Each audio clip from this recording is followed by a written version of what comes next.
কি হলো গো? ও গো, কে কোথায় আছো গো?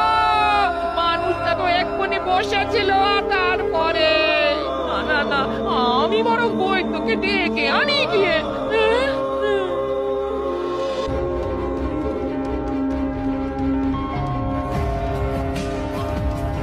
তখন থেকে তো অনেক পরীক্ষা করলেন, কিন্তু মানুষটা এখনো চোখ খুলে দেখছে না কেন? হ্যাঁ, তো দেরি হয়ে গেছে। আর মানে এই মানেটা কি? হ্যাঁ?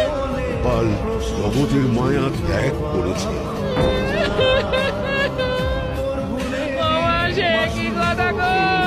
ও গো, আমার কি হবে? ও দাদু, দাদু, ওঠো না গো।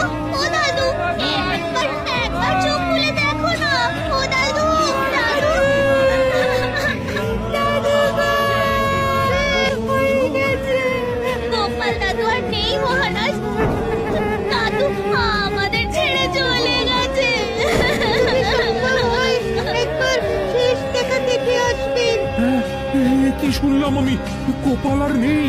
এমনটা তো একটুও ভাবতে পারিনি। চলো চলো, সবাই মিলে গোপালের বাড়ি যাই। হ্যাঁ হ্যাঁ হ্যাঁ, তাই চলুন মহারাজ। গোপাল আমাদের এতদিনের সাথী, গোপালের শেষ যাত্রায় আমরাই কাঁধ দেব না হয়।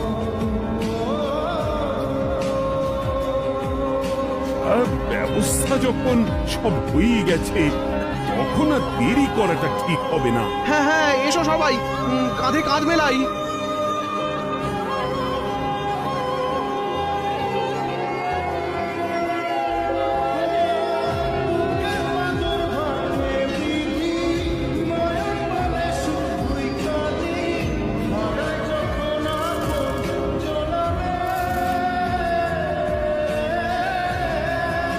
এই দৃশ্য কিনা শেষে আমাকে দেখতে হলো, কিন্তু তবু আমার খুব জানতে ইচ্ছে করছে, বাচ্চারা ঘুড়ি ভর্তি মোহর অলংকার সব ছড়াতে ছড়াতে যাচ্ছে কেন?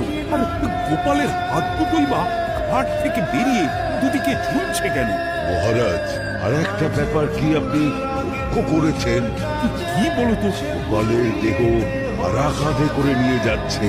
হ্যাঁ হ্যাঁ, ওই তো মন্ত্রী, সেনাপতি, জ্যোতিষী আর পণ্ডিত। আসলে গোপালের এই শেষ যাত্রা আমাদের কিছু শিক্ষা দিয়ে যাচ্ছে মহারাজ। এই যে দেখুন, যারা গোপালকে সহ্য করতে পারত না, এখন এখন তাদেরই কাঁধে গোপাল যাচ্ছে। তার মানে শেষ পর্যন্ত কেউই কারোর শত্রু থাকে না, সবাই মান অভিমান ভুলে কাঁধে কাঁধ মিলিয়ে পার করে দেয়। তাই তো, এই দৃশ্য তো সেই কথাই বলছে। আর ওই যে মোহর আর অলংকার ছড়িয়ে যাচ্ছে, সেটাও বুঝিয়ে দেয় যে এই অর্থ, সমৃদ্ধি সবই ফেলে একসময় চলে যেতে হবে। কি ভীষণ সত্যি। দুটো খালি হাতও বুঝিয়ে দিচ্ছে, খালি হাতেই আমরা সংসারে এসেছিলাম, আর খালি হাতেই আমাদের যেতে হবে।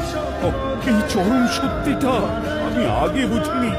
গোপাল, গোপাল, তুমি মরে গিয়ে আমাকে চরম শিক্ষা দিয়ে গেলে।